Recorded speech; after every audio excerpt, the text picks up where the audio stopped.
There were 2 slugs on her shoulders. "Ah, Tsunade, it has been a long time," the one on her right shoulder said. "Yes, but it is time nonetheless, Hidoro, slime," Tsunade said. "Have all the preparations been made?" the one on her left shoulder asked. "Yes, Yuchu, slow, they have. Very well, you may begin." Tsunade nodded. "Senin Mudo," she said. Slowly her back began to change into a blue color, while her front grew a pale white. "Let's go," she said to her sluggish companions. Meanwhile, Team Fox made their own preparations. Kyubi was going through the hidden Namikaze armory, picking out several spears, naganatas. Look it up if you have to. Katanas, tonfas, chain whips, kunai, shuriken, windmill shuriken, makibishi, senbons, and exploding notes, all of which he sealed into a large scroll which he secured to his lower back. Tayuya was having the Tenshi brothers sharpen their weapons, and she herself was preparing for a fight, arming herself with kunai, shuriken, and a pair of wrist blades that could retract along her arms. Hinata was going over her fox tube with a critical eye, making sure it was in perfect condition, just in case disuse kept it from working right. She was also armed with a nunchaku that Tenten had given her. Naruto was filling his coat with Hiroshin kunai, while a shadow clone sharpened the fox blade. Madara looked over Konoha, wishing that it was already burning to the ground. His scout had reported that the ninjas were ready and waiting, and not the least bit worried. He smiled. "Good, it gives them hope, and I will enjoy crushing that hope." Pain approached. "Madara-sama, the ninjas are in position." "Good, tell them to wait for my signal." Pain nodded and turned away. "Something's bothering you." "What?" Madara asked. "I just have a bad feeling about this, nothing more," Pain responded. "Be sure it stays that way." Tsunade stood on top of Konoha's wall, accompanied by Jiraiya, in his Sennin mode. His nose had grown and had large warts on it, he had extra marks on his cheeks, and 2 toads sat on his shoulders. "So it all comes down to this," the toad on his right said. "I'm afraid it does, Pa," Jiraiya said. They stood in silence for a while, until Pa spoke up. "Ma," he said to the Toda on Jiraiya's left, "if anything happens, I just want you to know that I love you with all my heart." "I love you too, Pa," Ma said, smiling. The whole thing made Jiraiya feel lonely. He sighed. "What's the matter, Jiraiya?" Tsunade asked. "Oh, it's only that in my books, my characters always live happily ever after, growing old and dying together, as happy as they were. The day they met." He sighed again, "But it seems that whoever is in charge of writing my story won't give me that chance." "I'm sure you'll find someone, Jiraiya," Tsunade said, trying to comfort him. Jiraiya smirked. "Who are you kidding? I'm 54 years old, for crying out loud. Who in their right mind would want some old geezer as a husband?" She blinked as she thought about it. Here he was, an old man, accepting age with only the regret of never being married.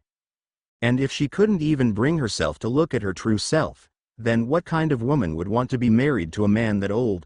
The more she thought about it, the more she realized that no woman in her right mind would be married to a man that old, except maybe a woman that old. She opened her mouth, about to say something, when Jiraiya said something that poured guilt into her heart. "But of course, any woman I can even hope to be happy with only sees me as a stupid pervert who writes the most disgusting books on the planet. Then they push me away before I can even say a word. It's not like I'd put them in my book or anything, but no, they won't even give me a chance." That silenced Tsunade very fast. Guilt poured over her conscience as Jiraiya's words played over and over again in her mind. "Then they push me away before I can even say a word, they won't even give me a chance." After a few seconds of silence, Jiraiya spoke up again. "Sorry, I just have to vent every now and then." It's okay," Tsunade said, not even daring to look him in the eye. Jiraiya looked up to the sky, and seeing the dark and ominous clouds, spoke. "They'll be here shortly, he's just preparing the rain." Kyubi stood, looking out across the trees. He was at the west gate, staring into space, waiting for the time to come. Kyubi felt a familiar presence. He turned, and he saw Naruto approaching. Hey Q. Naruto. Hey, Kyubi, I want to ask you something. What? If anything happens to me, will you take care of Hinata? Naruto, have you forgotten that if you die, I die too? Naruto smiled. No, I haven't forgotten that is how it used to be. Kyubi looked at him. Used to be. I made a small modification to my seal.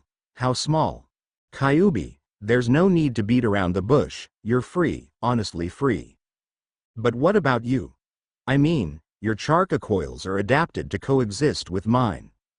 You can still come and enter my mindscape, Q, Naruto said, interrupting him. I'm just giving you a little more freedom. Kyubi looked at him, stunned. Oh, and you won't be needing that anymore. Naruto said, holding the chakra shackle that bound him to the Biju. The shackle shattered, and Naruto smiled. Now just take care of Hinata if I die, okay? He asked. Kyubi was too stunned for words, so he just nodded.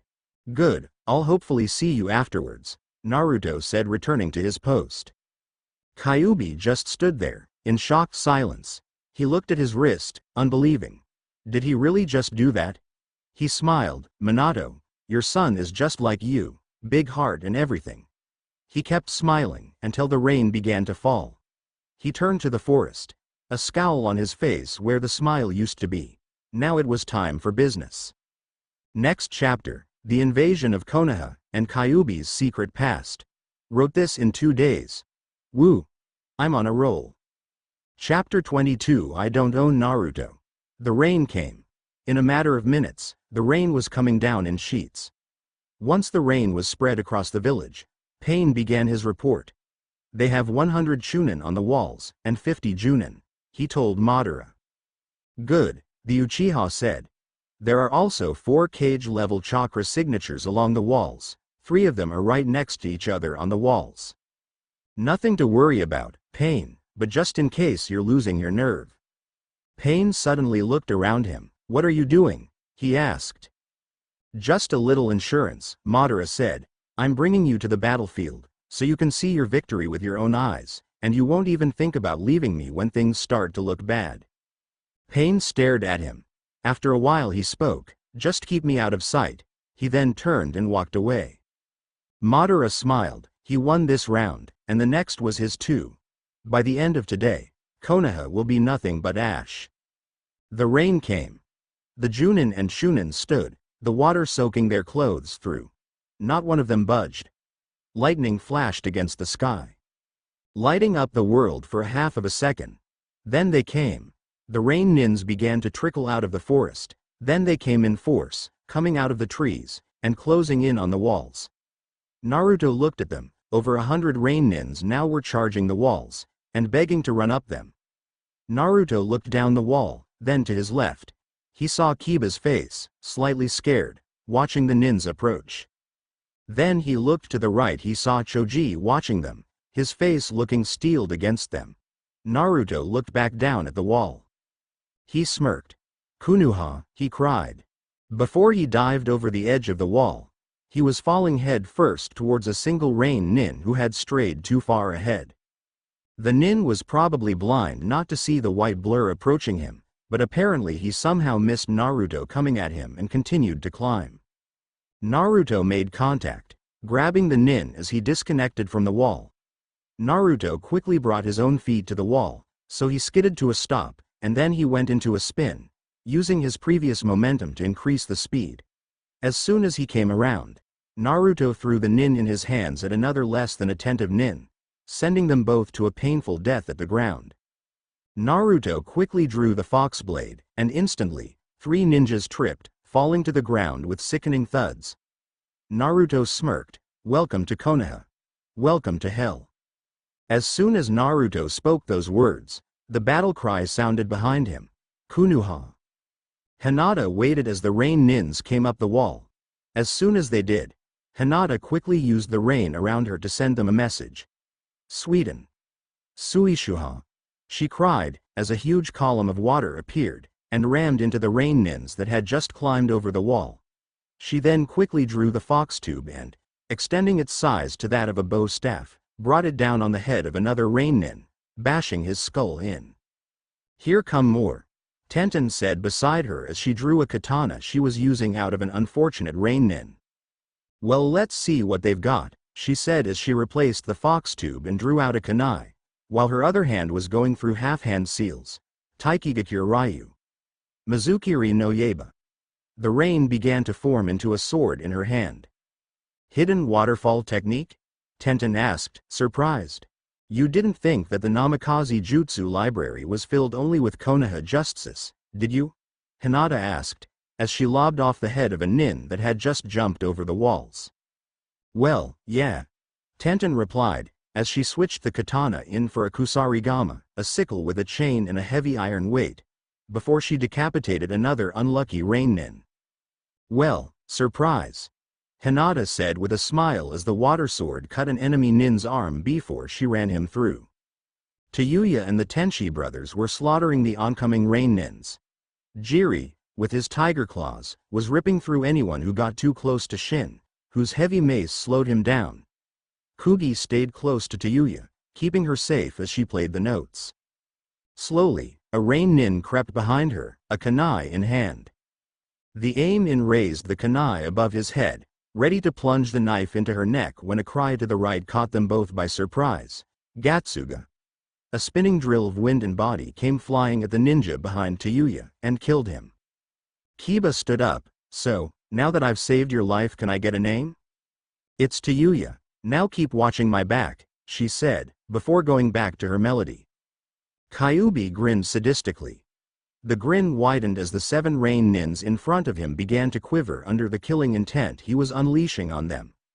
One of them screamed in fear and went into a fetal position. "I am Kyubi, the demon of Konoha. Face me if you dare." None of them dared. "Looks like I'm just going to go to you then," Kyubi said. Suddenly, he grew a tail, which extended out to the ninja that was lying on the ground and grabbed him. The following gore would give the nins in front of him nightmares for the rest of their lives. Those that survived, anyway. Kyubi laughed as he licked the blood of his blade. "Who's next?" The nins answered him by jumping of the wall, screaming in terror. Those that survived ran into the forest, never to be heard from again. Madara smiled. Konoha was winning, all according to plan. "Pain," he said, "have Asura realm give them a round." Pain nodded, while another one of his bodies, one whose shoulders seemed to connect to the top of his head, came forward. It raised its arm, and 1,000 missiles shot from it like a cannon. Naruto, still standing on the wall's side, shouted his battle cry to signify the halt of the enemy forces. "Kunuha! Kunuha!" The Konoha nins called back. Naruto smiled as he saw the nins retreat to regroup. Until he saw 1,000 bright spots against the sky. Naruto ran back up the wall. "Get off the wall. Missiles. Run." The ninjas on the wall began running to the nearest stair, others simply jumped onto a nearby building. They ran trying to get out of range of the deadly explosives. The missiles hit. Explosions rocked the ground and sent rubble flying. Naruto went flying. Screams filled the air. Naruto was surrounded by the sound and screams of pain. When the smoke cleared, he saw that he was in a single clearing of rubble, where the rocks had fallen all around him. He stood up, a little pain in his joints from the fall. He stood tall among the rubble, until he heard a familiar voice behind him. Naruto, he turned, and under the rock, was a face of a man who had been like a father to him. "Iruka, na Naruto," he said. His voice was raspy as blood trickled from his mouth. "You get this guy, and become Hokage, alright?" Naruto was too shocked for what was happening to even register in his mind. Do it for me. Alright?" Naruto nodded. "Good, Naruto. Why yeah? Why you were like a son to me." Then Iruka, the Chunin teacher, breathed his last. Naruto, with tears in his eyes, kneeled, closed Iruka's eyelids. "And you the closest thing to a dad to me. May your journey be quick, and the life in paradise, everlasting." Tears fell as he stood up. He lifted his head to sky and his battle cry erupted from his mouth. "Ko!"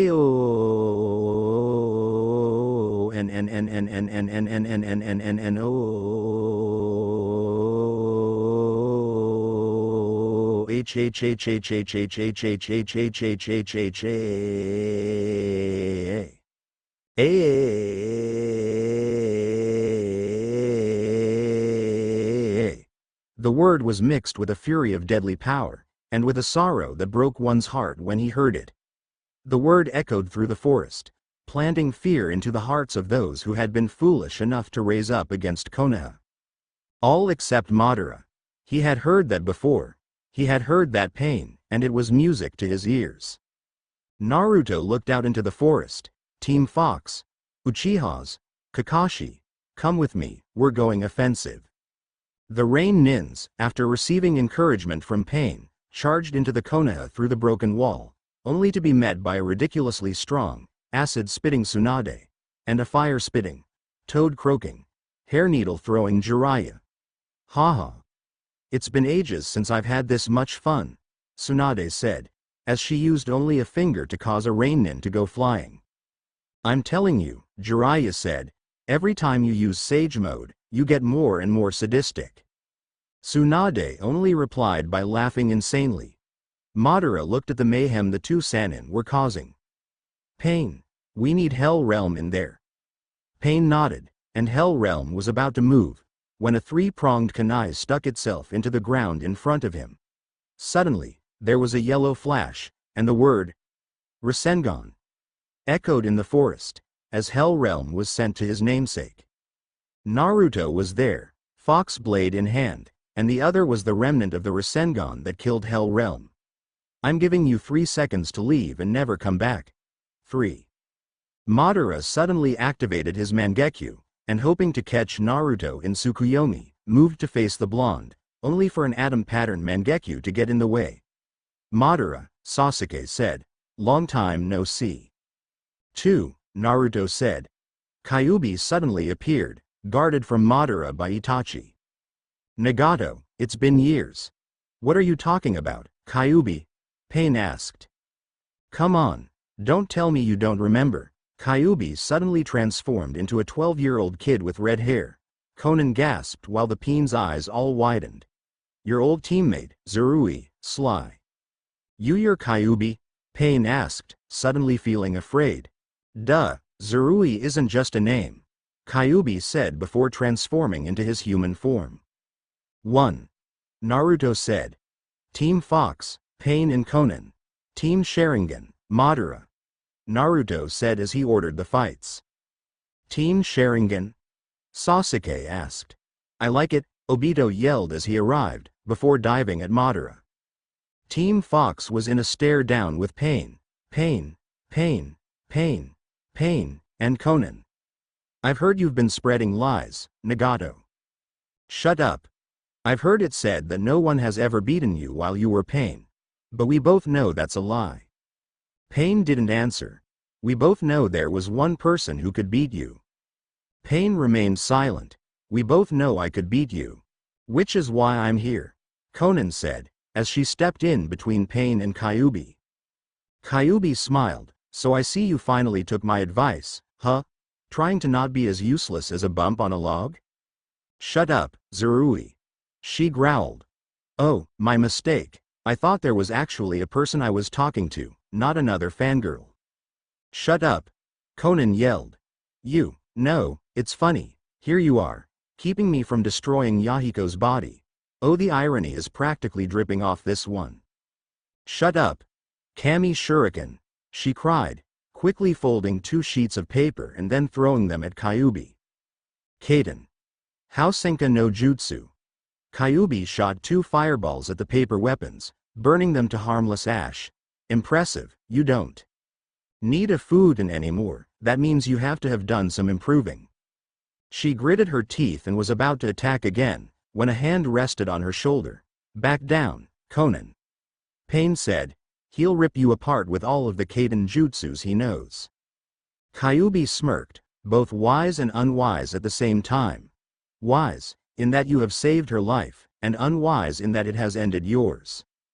I'd love to see you try, Zurui, Pain said, as his bodies gathered around him. Kyubi smiled as he stood still, and began making hand signs. Naruto, Kyubi spoke to him through the mental link they still shared. Keep me covered until I finish this. You got it. Pain, seeing the long line of hand seals, began to attack food and Repusho. He launched a wave of wind that had the strength to knock Kyubi over, when suddenly, Naruto was in between the two of them. Fear of the Forest Technique. Fear of the Fox Blade. Stage 1. Fire. The Fox Blade, covered in its flaming aura, cut the gale, and sent a flaming arc at Pain. Sweden. Pain said, trying another set of hand seals, Suiryuden no Jutsu. The rain around him suddenly formed into a large dragon. It broke through the flame coming at him, and continued on to Naruto. Stage 2. Earth. Naruto said, running the point of his sword in the ground in front of him. Where the point had tread, an earth wall rose up. The water splashed harmlessly against the wall. Naruto suddenly kicked the wall, which went flying at Pain, threatening to knock him over before crushing him. Reikyu. Pain said, hurling a ball of lightning at the wall, breaking it in half. Stage 3. Wind. A wind arc came at the ball of lightning and dissipated it. Kaden. Eden. Pain cried, blowing a huge flame from his mouth. Stage 4. Water. Icy needles flew at Pain and the fireball, putting it out. Doden. Doryuden. Pain said as he summoned a mud dragon, which spat mud projectiles at the water needles, barely saving himself from death. Stage 5. Lightning. A ball of lightning ran through the mud balls, incinerating them, before Pain, who was in the middle of the hand signs for his next jutsu, was forced to dodge. Naruto saw the opening, and finished the jutsu. Stage 6. Grass. Suddenly two vines wrapped themselves around Pain's arms. The other Pains moved in to free him, while one moved in to attack. Kyubi. Now. Spirit traveling technique. Kyubi cried, before being sucked into Yahiko's body's eyes. Yahiko's body gasped, and then fell to the ground. The other Pains quickly ran to the east. Konan looked at Yahiko's body, which was gasping deep breaths of air. Pain, are you all right? She asked worriedly. Yahiko's body looked up at her, staring at her with two triumphant blue eyes. Konan gasped. Pain's not here. Not anymore. I'm free. He said, before fainting. Suddenly, a cry erupted to the east. Konan and the remainder of Team Fox ran to the point of origin to see all of the Pain bodies lying on the ground. There stood Kyubi, a sword in hand, in front of a large gray object. In the center of hung a thin body. Kyubi's sword was in his chest. You are the biggest idiot, Nagato.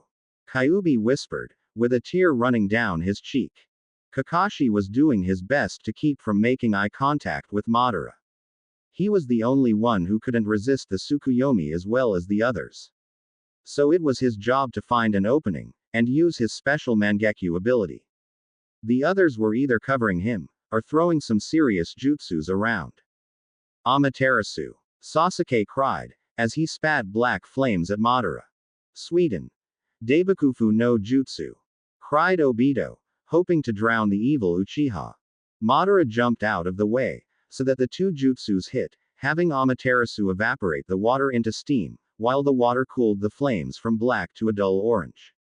Susanoo. Itachi cried, and a large spectral figure appeared, wielding both a sword and a shield. You think that will stop me? Madara laughed. I know its secret. Rain-stopping technique. Susanoo, the god of storms, slowly began to disappear. Itachi kneeled over and began to cough, hacking up blood. Obito went in, engaging Madara in a taijutsu match. Madara was breathing heavily, but was able to punch Obito in the face. Kakashi was moving frantically around the battlefield, trying to find the right opening. Sasuke came at Madara, kunai in both hands, and began slashing at him, like no one has slashed before. Is that all you have? 8 eyes against 2 and you cannot defeat me? You are truly the most pathetic of all of Konoha? Shut up and die. Sasuke replied. And it's all because you refuse to use your hatred.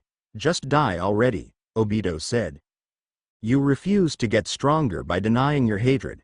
Zip it, moron. Itachi said as he got up. Now you will die at my hands. Come on, give me an opening. Madara raised his arms to the sky, and I shall beat Konoha to the ground. There, Kakashi thought before launching his jutsu, Kamui. Suddenly, one of Madara's arms imploded on itself. Madara looked down at the stub that used to be his arm. He chuckled, things just got interesting. Sasuke renewed his assault, trying to end the life of the man who killed his mother and father. Madara only grabbed one of the kunai out of his hand and began to use it to defend himself. Itachi came at him from behind, only for Madara to backflip over him, leaving Itachi to run into Sasuke. Obito came at the side, rushing Madara, who twisted out of the way with the grace and pride of a Spanish matador. Kakashi prepared his Rakiri, and was about to drive it home, when Madara threw his kunai in the air, grabbed Kakashi's wrist and broke it, all before the kunai began its descent. He threw Kakashi into the recovering Uchiha brothers and caught the kuani as it came down, still too easy. Sasuke got up from the dogpile. Why won't you die? Isn't it obvious, Sasuke? I'm immortal. No man can kill me, Madara said, lifting his hand to the sky, drunk on his own power. Suddenly, there was a yellow flash behind him, and cold steel was pressed against his neck. No man, huh? Well, how about a Jinchuriki? Naruto's voice said, before the blade cut his throat, and Madara died, gurgling in his blood as it slowly filled his lungs. Konoha! Naruto cried to the sky. This is the last chapter, next is the epilogue. I don't own Naruto, for the last time. For this story, anyways. 20 years later. The Rokudame Hokage sat with his feet propped up against the desk, enjoying the perks of being Hokage. Namely, free ramen. He pushed the button on his intercom. Ino, can you be a good secretary and get me another bowl of ramen? I'm not a secretary, I'm an assistant. Whatever, Naruto said as he released the button. An Anbu stood next to him. His mask was that of a toad. What, so you think, Yahiko? About what? The Anbu asked. The whole secretary, assistant thing. Personally, I. Suddenly, a young boy, about 12, burst into his office. He had dirty blonde hair, whisker marks, and blue eyes. Dad? I need some help here. Naruto shigged. What did you do this time, Yuku? Trouble? Nothing. Naruto stared at the boy. Okay, so I hid a paint bomb in Konohamaru-sensei's desk, that's all. Konohamaru, upon becoming Chunin, decided he had a love for teaching, and immediately began to teach all of the new recruits. What color? Naruto asked, seriously. Orange. That's my boy, Naruto said, smiling. Okay. Mom's coming over from the house soon for a family picture, you could hide there. Thanks, Dad. Yuku said before jumping out the window. His intercom buzzed. Hokage-sama, Team Obito is here. Excellent, send them up, Naruto said into the box. A couple of minutes later, the door to his office opened and 3 18-year-olds and Obito entered. One was tall, had blue eyes, gray hair, not from old age, and whisker marks. One his left was a girl with dark brown hair, which was done up in 2 buns, Hyuga eyes, and was wearing a pink Chinese shirt with a Hyuga flame on the back. On her left was a boy with auburn hair, onyx eyes, and the Uchiha fan on the back. In truth, his hair was a relief to Sasuke. It meant that no Uchiha man would grow up with pink hair. There he is, Konoha's Chunin of the year, Naruto said as he got up to hug the gray-haired boy. Iruka, my boy. How are things going for you? Fine, except for that my backbone is feeling like it's turning to dust, the boy said as his father squeezed him. Naruto let him go. So how did the mission go? He asked the Uchiha boy. Fine, although I bet my dad's not going to be too satisfied with the job I did. If he isn't, I'm going to give him the most boring D ranks I can find. The boy laughed. All right, you're dismissed, except Iruka. What did I do? The Namikaze heir asked. Nothing. Your mom just wants to take another family picture. Again? Haruka asked exasperated. Again. If Yuku messes this one up I'm going to hurt him. Alright, but no Kyubiken, or jutsus. What about? No summoning either. Ah. Naruto's intercom buzzed again. Hokage-sama, Team Itachi reporting for mission duty. Good, good, send them up. A couple of minutes later, Itachi entered with his team. On the left was a girl with long dark hair, whisker marks and blue eyes like her brother's. She was 16 and looked like she could handle herself in any situation. She took after her mom in so many ways. One of her teammates was an Inuzuka with shaggy red hair, and a white dog companion. At his side was a flute. The other was a blonde Nara, who looked especially lazy, but the fear of his mother, Tamari, made him get out of bed in the morning. Understandably so. Hey Uncle Naruto, the Inuzuka said. Hello. ONPU, music. How's my favorite nephew? Doing great. Haruka was staring down with his sister. Shinken, silence. Haruka, she said. You're just not going to forgive me, are you? Sure I will, as soon as I humiliate you to a blubbering blob of flesh. Yes, she definitely took after her mother. All right, Naruto said, I have a C rank for you guys. A C rank? ONPU asked indignantly. You're giving us a C rank? Want to do a D rank instead? ONPU shut up. Troublesome. The Nara boy said. I would give you something higher, but I need Shinken around for the family photo we're doing today. Sure you do. ONPU muttered. Naruto gave them their mission and they headed off, except Shinken, who had to stay. The Namakazes sat and waited, when suddenly the door burst open again. A little girl, 10 years old, barged into the room, as excited as she could get. She had short blonde hair, blue eyes, and whisker marks. Dad, Dad, Dad. What? Naruto asked the girl. I did it, I did it, I did it. Well, let's see it. The girl nodded, and put her hands in the Tora seal, Uzumaki, she said, and her once blue eyes turned white, with a pupil that extended 4 arms to the edge of the iris, the Namikaze bloodline, the Uzumaki, named in memory of Naruto's mother. Okay, let's see what you can do. Naruto held up a piece of paper, and put his hand behind it. How many fingers am I holding up? 3. The girl said. Good, and now? 5. Excellent, Naruto said. X-ray vision, check. He then moved behind his daughter and held his fingers right behind her head. How many fingers now? 2. She said. Very good, 360-degree vision. He pulled out a kunai. Give me your hand. I promise this won't hurt. She hesitantly gave her father one of her fingers, which he carefully and gently cut the skin of. Immediately it began to smoke. Healing factor, very good, Naruto said approvingly. Congratulations, Karen. Sweet. You unlocked the Uzumaki's mature form, and so young too. Karen smiled up at her dad. His intercom buzzed again. Hokage-sama, the rest of your family has arrived.